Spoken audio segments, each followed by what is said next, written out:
Buenas noches y bienvenidos a Sala de Prensa de Noticias Caracol Ahora. El gobierno del presidente Gustavo Petro completa hoy 24 días en el poder y a pesar de sus claras intenciones de lograr una paz total, proceso que como es obvio apenas comienza, en el país se han presentado hechos violentos en diferentes regiones, lo que representa un complejo reto para el mandatario y su equipo de gobierno.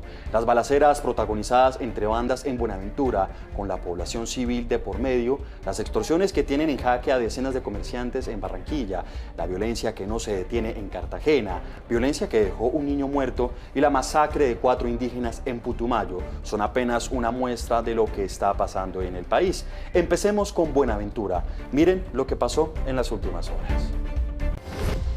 Es que fueron momentos de terror y pánico lo que vivieron los habitantes de este barrio Juan 23 de la Comuna 7 la noche anterior, cuando estas dos bandas criminales se enfrentaron a tiros. Lo preocupante para la comunidad es que al llegar la policía, estos fueron recibidos por los delincuentes también a disparos. Esta zozobra duró durante toda la noche en este barrio que la gente prácticamente no pudo ni dormir. ¡Munición de pistola! La balacera en las calles del barrio Juan 23 de Buenaventura causó temor entre los habitantes.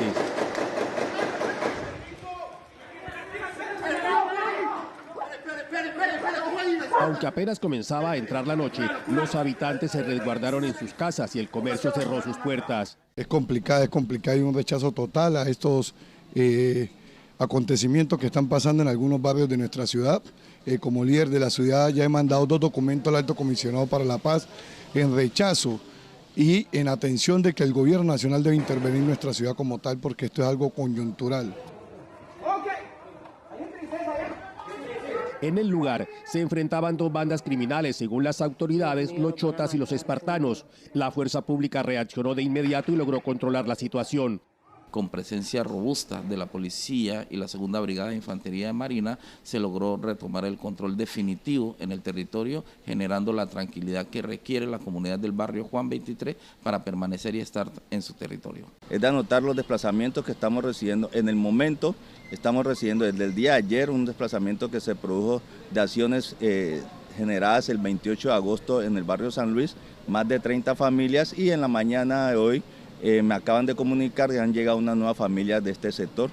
El presidente Gustavo Petro se refirió a través de un trino a esta situación y destacó la reacción inmediata de la policía y la Armada. Desde el gobierno nacional se ordenó trasladar a agentes especializados de la Dijín, el Gaula y grupos de apoyo de Medellín, Cali y Bogotá, con el objetivo de capturar a los jefes de las bandas que están causando terror en el puerto. Han dicho las autoridades que garantizan la tranquilidad de estos habitantes del barrio Juan 23 y la presencia será permanente tanto de la Armada como de la policía. Desde Buenaventura, Ángel Alberto Lurduy, Noticias Caracol. ¿Qué está pasando en el principal puerto del Pacífico?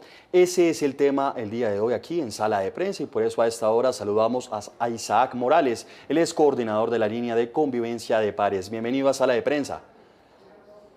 Samir, buenas noches a ti y a todas las personas que se conectan hasta ahora. Veíamos los videos aterradores de esos enfrentamientos entre bandas allí en esta zona del país. ¿Qué está pasando en Buenaventura? Samir, lo primero que hay que decir es que Buenaventura y el cinturón pacífico colombiano recientemente ha estado bastante golpeado por la presencia de organizaciones delincuenciales que tienden a tener algún tipo de control relacionado con economías ilícitas, básicamente relacionados con el microtráfico, la extorsión y el control de las rutas del narcotráfico en particular. En Buenaventura en particularmente hay que decir que desde el año 2019, finales del 2019 y el año 2020, hacía presencia una organización denominada como La Local. Y esta organización se divide en lo que nosotros estamos viendo ahí como unos enfrentamientos entre 2 organizaciones delincuenciales denominadas los Chotas y denominadas los Espartanos, que se hacen a la disputa por el control territorial, precisamente por el control de estas economías ilícitas, particularmente del narcotráfico, y el control de las extorsiones dentro del puerto de Buenaventura. Pero también hay que decir que en el Cinturón Pacífico hace una fuerte presencia de organizaciones y de grupos delincuenciales de mayor alcance como el Clan del Golfo, el ELN y algunas disidencias de la FARC. Entonces esto vuelve la zona Pacífico y el cinturón particularmente de la costa pacífica cercana al puerto como todo un caldo de cultivo bastante riesgoso con relación a la seguridad y la convivencia de la ciudadanía. Y a eso hay que sumarle la ausencia integral de la presencia del Estado durante mucho tiempo después de la firma del acuerdo de paz, que no ha sido una presencia integral que va mucho más allá de la solamente presencia de la fuerza pública y del ejército en particular. Isaac, he tenido la oportunidad de estar en la zona allí en Buenaventura, hablar con la comunidad y es verdaderamente conmovedor todas las historias que ellos cuentan porque incluso hay un toque de queda impuesto por las mismas bandas, por los chotas y los espartanos, porque dicen que no pueden salir a las 6 de la tarde porque ya empiezan a operar las llamadas fronteras invisibles, los niños ya no pueden estar en los parques jugando precisamente porque se pueden presentar este tipo de enfrentamientos. ¿Por qué las autoridades no han podido ejercer control en estas zonas? Ahí es una respuesta bastante compleja precisamente porque los comunicados oficiales que sacan estas organizaciones de los chotas y los espartanos tienden precisamente como a tratar de respetar la presencia de la fuerza pública en estas zonas y en las comunas de Buenaventura en particular. Sin embargo, pareciera que no existiese un alcance real de la presencia de la institucionalidad, tanto del ejército como de las fuerzas de la policía, y de la misma comandancia civil que debería estar haciendo el alcalde de Buenaventura y junto con su gabinete de secretarios, pero también como debería hacerlo la gobernación del Valle para hacer un control efectivo de este territorio. Entonces, al parecer, las fronteras invisibles cada vez se hacen mucho más fuertes y la intimidación que realizan estas organizaciones hacia la población civil, pues da muestra de la imposibilidad de lo que significa la presencia real de la institucionalidad y de la fuerza pública en particular dentro de Buenaventura. Aquí yo creo que lo que hay que hacer es tratar de fortalecer varios ejercicios relacionados con la inteligencia y la contrainteligencia que deberían hacer ciertas capacidades de la policía y del ejército, de las fuerzas militares, para tener un control real del territorio. Pero asimismo, y vuelvo y repito, es necesario que el gobierno del presidente Petro y en cabeza de su ministro de la Defensa, Iván Velázquez, fortalezca la presencia integral del Estado, no solamente tratando de militarizar la zona, sino llevar soluciones reales a los conflictos en particulares que vive la zona Pacífico y en lo específico dentro de Buenaventura. Y es que también ha hecho varios llamados la Defensoría del Pueblo por medio de estas alertas tempranas, se ha intentado llegar a estas comunidades, se ha intentado tomar el control pues, de estos barrios, de estas zonas donde operan estas bandas, pero sin lugar a duda aquí entonces reina el narcotráfico en estas zonas y por eso es este tipo de disputas. Sí, si tú te das cuenta, el corredor pacífico es muy propenso a convertirse en un puerto de salida de economías ilícitas, básicamente la última cadena del narcotráfico. Por ahí está saliendo mucha droga hacia el norte del continente y hacia el sur del continente para mover lo que significa la producción de la pasta base de coca en las partes del sur oriente del país, sobre todo en Nariño, en Putumayo, parte del norte del Cauca que se produce dentro de esta zona del país. Entonces se ha vuelto como un puerto también relacionado con el narcotráfico, precisamente por la presencia no solamente de estas organizaciones delincuenciales locales, sino desde la Fundación también hemos hecho el llamado de que precisamente organizaciones de origen mexicano, carteles de otras partes del mundo pueden estar también buscando tener aquí una cierta incidencia o participación en este negocio. Pero nosotros lo que creemos es particularmente que existe un fortalecimiento de la economía ilícita relacionada con todo lo que implica todas las cadenas del narcotráfico, desde el momento en el que se siembra, se produce, se comercializa a nivel nacional e internacional, y este es un punto bastante neurálgico precisamente relacionado con lo que significa el control del narcotráfico, y dentro de Buenaventura en particular, pues también la cercanía, la misma presencia del puerto de Buenaventura hace que se vuelva un punto bastante caliente e importante para estas organizaciones delincuenciales, sobre todo lo relacionado con la extorsión y el manejo del control territorial para la comercialización de estas sustancias. Sabe que usted toca un punto bastante importante y es el tema de la cadena, porque no solamente está afectado pues, aquí el departamento del Valle del Cauca, sino también podemos hablar de Nariño, Cauca, Chocó, que es esa cadena que usted menciona, que es la ruta prácticamente del narcotráfico. Hablando específicamente de este caso de Buenaventura, es pues lamentable que se genere tipos de desplazamiento, sobre todo las familias huyendo para que sus hijos pues no vivan en medio de este tipo de enfrentamientos porque corren en riesgo sus vidas. Ustedes como pares, ¿qué investigaciones y de pronto tienen alguna cifra de desplazamiento en esta zona del país? Sí, José Miguel, ahí lo que hay que decir es que precisamente este es un corredor bastante importante, precisamente por la incidencia de las organizaciones delincuenciales, no solamente de las locales. De hecho, te mencionaba que organizaciones mucho más fuertes como el Clan del Golfo, el ELN y algunas disidencias en particular hacen presencia dentro de estos territorios. Nosotros lo que podríamos decir es que la presencia misma hace que la disputa se vuelva cada vez más compleja con relación a lo que significa pues, las afectaciones que se le dan a la población civil en particular. Ahí en esta zona nosotros podríamos hablar que se han registrado varios desplazamientos forzados. Podríamos estar hablando de una cifra relativa cercana a algunos casos que se puedan estar presentando, pero sobre todo podríamos mencionar el hecho de que existen unas altas violaciones de derechos humanos en la zona en particular y pues la radiografía, digamos, que se ve dentro de la conflictividad y las dificultades del territorio son cada vez mucho mayores y se han venido como en un crecimiento exponencial desde el año 2019. Isaac, bueno, ya hablamos del Pacífico, que es una situación bastante compleja, pero le invito a que miremos qué está pasando también en el norte del país. Un niño de 3 años de edad que iba en los brazos de su padrastro a bordo de un vehículo particular es la más reciente víctima mortal de los ataques sicariales en Cartagena. Lamentamos profundamente que en nuestros eventos haya muerto un menor de 3 años. Y esto es lo que obviamente a la comunidad le duele porque obviamente ninguna vida se puede perder. Este año, las muertes violentas ya suman 167. La mayoría se atribuye a confrontaciones entre bandas del microtráfico, pues 128 de las víctimas registraban antecedentes judiciales. Gran parte de las actividades criminales de las guerras de narcotráfico y microtráfico están siendo dirigidas por 5 personas que actualmente se encuentran en la cárcel. 3 en la cárcel de Ternera y 2 en Cómbita. Aunque se incrementaron las recompensas, los patrullajes preventivos y se creó un escuadrón antihomicidios, los ataques armados no cesan, por lo que se generan propuestas extraordinarias. Nosotros estamos de acuerdo en que el gobierno nacional debe hacer presencia en la ciudad de Cartagena para, desde el mismo gobierno, se tracen unas estrategias de seguridad. Algunos recurren hasta irónicas analogías para asemejar el temor colectivo que generan los recurrentes hechos de inseguridad. Así nos va a tocar andar a los ciudadanos cartageneros para preservar nuestras vidas, para preservar nuestra integridad. Para mitigar la ola delictiva, en las últimas horas la Dirección Nacional de la Policía dispuso un refuerzo de 70 nuevos uniformados en las calles de La Heroica.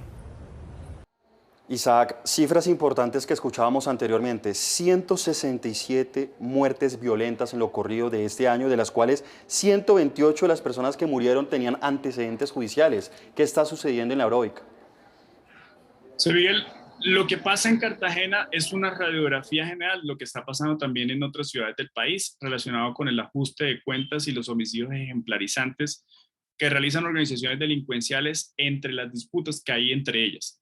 Son producto de las disputas que existen entre ellas. Entonces, un caso muy similar a lo que pasa en Buenaventura también se repite en otras ciudades como en Cartagena, y es que hay organizaciones delincuenciales de cierto alcance, mucho más local, que tienden a hacerse al control territorial de economías ilícitas, como lo mencionaba anteriormente, relacionadas con el microtráfico, el narcotráfico y con otro tipo de economías como la extorsión, que puede ser como la forma en la que ellos se financian.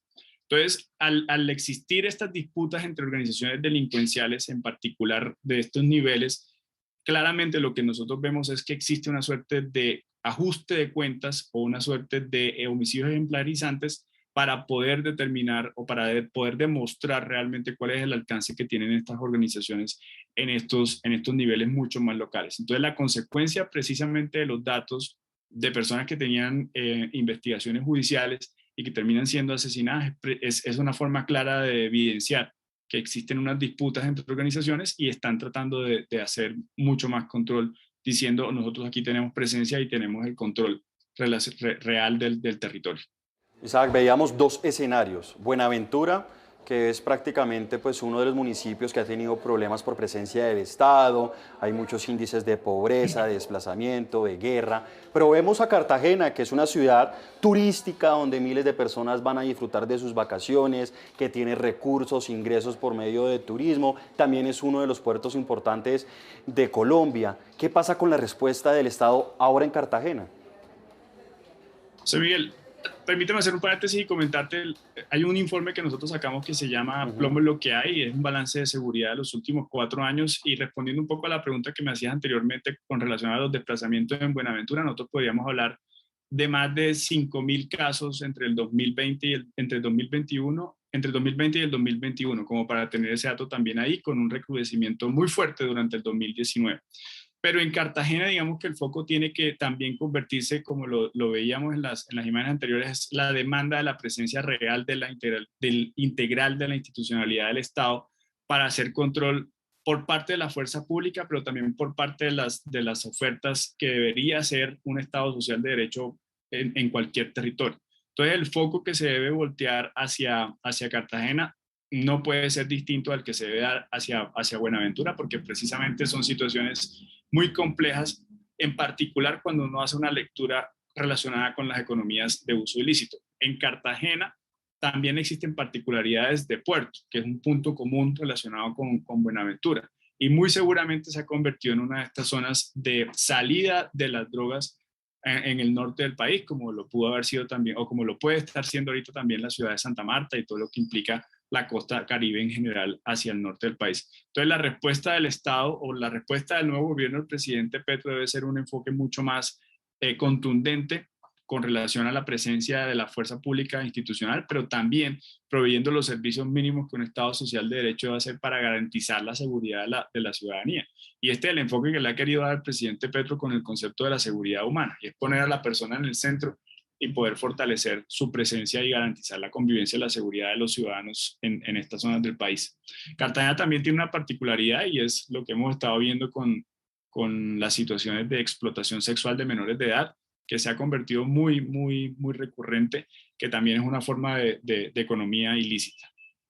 Isaac, precisamente, entonces podemos decir que influye el hecho de que Cartagena también sea un puerto. Vemos el panorama en Buenaventura, que tiene entrada y salida de narcóticos, de droga, de diferente comercio ilegal, pero también Cartagena, o sea, estamos viendo puertos de disputa entre bandas precisamente para poder controlar la entrada y salida de este tipo de elementos ilícitos.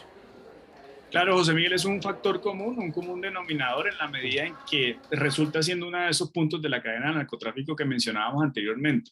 No se tiene certeza exacta de cuánta droga se puede estar moviendo por containers que terminan siendo legales en términos de que se está montando en un puerto legal. No se tiene la certeza real en materia de cuánta droga se está moviendo alrededor de estos puertos, pero sí se tiene una certeza de que existen una suerte de contaminación de containers para poder exportar la droga por estos puntos del país. Y claro, el solo hecho de que Cartagena sea un puerto de salida hacia el Mar Caribe y Buenaventura de salida hacia el Océano Pacífico da cuenta de que precisamente es una de las rutas más importantes, son las rutas más importantes para la salida de la droga del país, junto con la frontera colombo-venezolana por el área metropolitana de Cúcuta. Entonces son 3 puntos bastante calientes que terminan siendo uno de esos puntos de movimiento de la cadena del narcotráfico, de la producción que se hace al interior del país para el consumo externo. Eso ha sido como una tendencia de los últimos años con relación a la comercialización de las drogas que se producen en este país. Entonces yo creo que sí es un punto en común, y muy seguramente, como te decía, no hay una certeza real de cuánta droga se puede estar moviendo por estos puertos legales, y mucho menos por los puertos ilegales o por las salidas de embarcaciones ilegales de varios puntos de las costas, tanto Caribe como Pacífica. Y aquí yo creo que hay que hacer un llamado también muy importante a la Policía Nacional para poder tener un mayor control o una mayor veeduría de organizaciones como la Fundación, es poder presentar datos confiables de incautaciones y cuáles son los tipos de operativos que se realizan en estos puntos del país.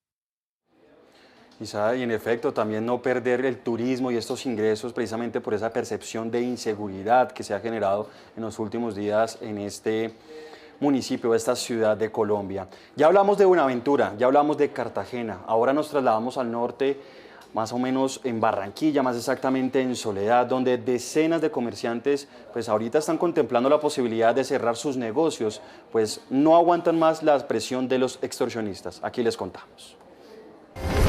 Hechos como este, en que un hombre dispara contra un negocio para amedrentar al comerciante que se niega a pagar extorsión, les ha quitado el sueño a los propietarios y trabajadores de establecimientos comerciales en el municipio de Soledad. Uno tiene miedo que lo vienen a matar a uno, a amenazar ya. Nos están tirando panfletes, nos han amenazado, pagar vacuna y seguir pagando cuotas mensuales. Dice la víctima que en la zona comercial muchos negocios están cerrando sus puertas. El que no paga no abre el negocio. Ya han cerrado varios negocios, por eso han hecho atentados. Y no es para menos, el flagelo de la extorsión estaría creciendo sin control en el municipio de Soledad. El 100% de los comerciantes son extorsionados y hay un 70% que está pagando vacuna.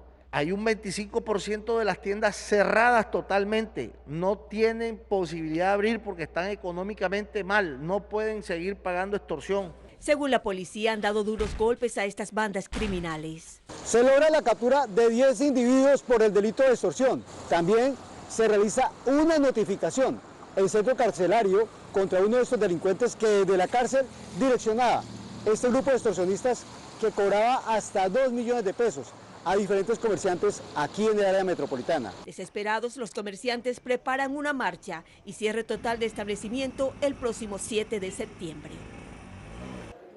Bueno, Isaac, pasamos del enfrentamiento entre bandas por el control del narcotráfico de zonas, ahora la extorsión que está desbordada en esta zona del país.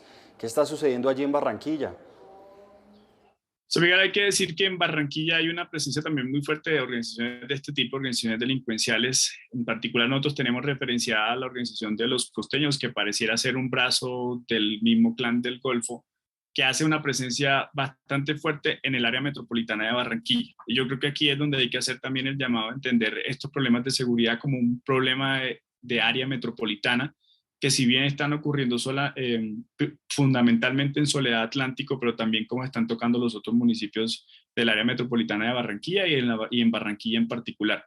Entonces, pareciera que organizaciones como los costeños tienen una incidencia bastante fuerte en el control de la extorsión, que es básicamente pedirle a un comerciante que esté pagando una cuota mensual o bajo cierto periodo para no hacer daño a su negocio y poder hacer este control cobrando la extorsión en los periodos que definen. Entonces, hay también es una expresión de estas economías ilícitas. Si tú te das cuenta, todo está enmarcado como en la forma de obtener dinero, una forma de economía ilegal, no solamente del narcotráfico, de la extorsión, sino también otro tipo de explotaciones que no son legales. Pero lo más preocupante es que no cesan las extorsiones desde las cárceles. Escuchábamos ahorita a las autoridades que dicen que todo esto lo están manejando desde las cárceles, es decir, continúa la corrupción en las cárceles. ¿Qué está sucediendo entonces en los centros penitenciarios?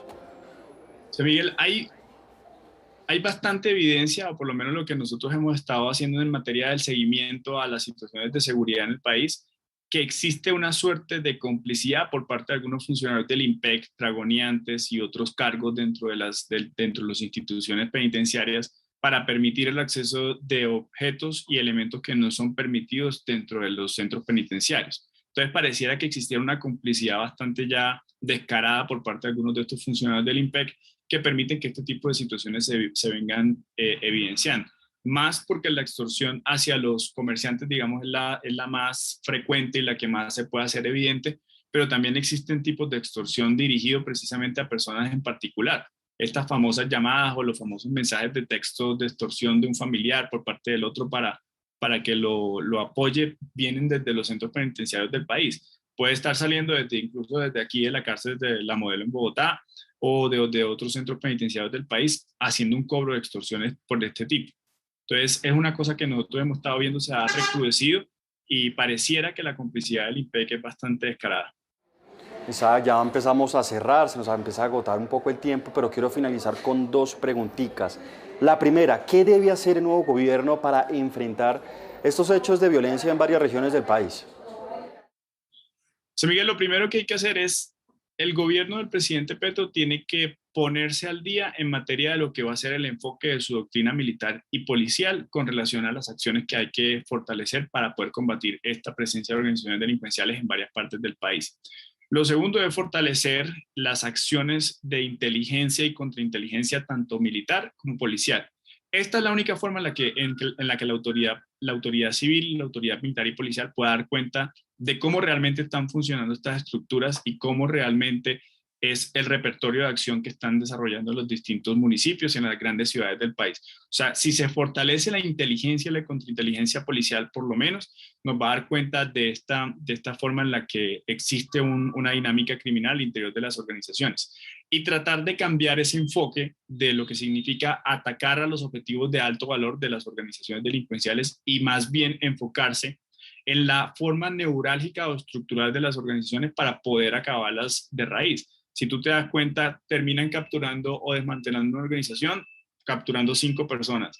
Y al mes siguiente existe una nueva organización con un nuevo nombre, pero que en lo fundamental terminan siendo los que estaban antecediendo a estas personas en los mandos.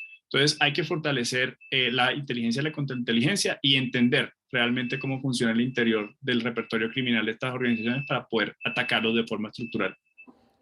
Finalmente, veíamos el caso de Buenaventura, Barranquilla, Cartagena, también las diferentes masacres que se han presentado o asesinatos contra indígenas, contra líderes en los últimos meses. ¿Ustedes cómo ven el proyecto de paz total del gobierno que busca precisamente la paz con el ELN y desactivar estas bandas criminales? Sí, Miguel, lo primero que hay que decir es que Colombia viene de un rezago o de un periodo de una crisis de violencia y de seguridad bastante fuerte en los últimos por lo menos 4 o 5 años, muy seguramente producto de la no implementación de los acuerdos de paz que se firmaron en el 2016.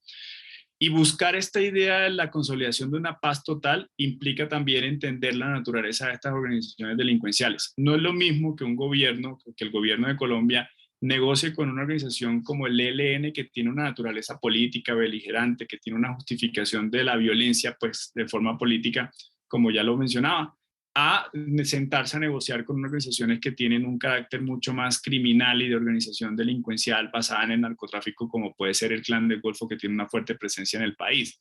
Entonces, lo primero que hay que decir es partir de entender esa naturaleza de las organizaciones y de cómo los congresistas de gobierno van a realmente apoyar las modificaciones que hay que hacerle a la institucionalidad para poder ajustar la ingeniería institucional al sometimiento a la justicia de estas organizaciones. Entonces, son 2 focos muy grandes con relación a una negociación de paz con el ELN que estuvo avanzando hace 4 años, se congeló, y por otra parte lo que implica el sometimiento a la justicia con mecanismos que ya existen o con mecanismos que se puedan crear por parte de